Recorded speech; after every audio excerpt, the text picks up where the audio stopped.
கிருஷ்ணகிரி மாவட்டம் ஓசூரை சேர்ந்த சமூக ஆர்வலர் கருப்பையா என்பவர் அமெரிக்கா, இஸ்ரேல் ஆகிய நாடுகள் ஈரான் மீது தொடுத்து வரும் போரை நிறுத்த வேண்டியும் உலக அமைதியை வலியுறுத்தியும் தேசிய கொடியுடன் நடைபயணம் மேற்கொண்டுள்ளார்.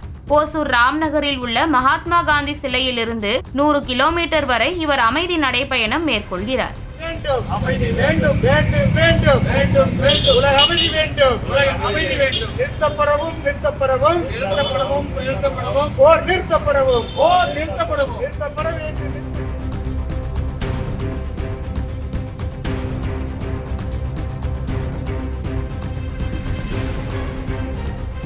பாரதிதாசன் சொல்வது போல இந்த உலகத்தை அழிப்பதற்கு எவரும் பிறந்தவரும் இல்லை, அதற்கான தகுதியும் கிடையாது.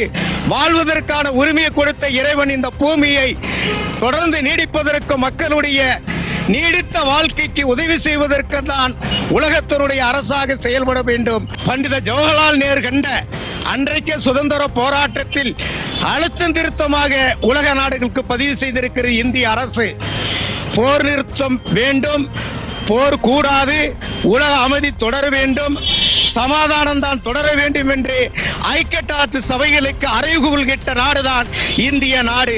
ஆகவே நேருவினுடைய நிலையான கொள்கையான பஞ்சசீல கொள்கையை வலியுறுத்தி வந்தே மாதரம் என்று சொல்லி போர் நிறுத்தம் ஏற்படும் என்று சொல்லி இந்த நடைபயணத்தை துவக்குகின்றோம்.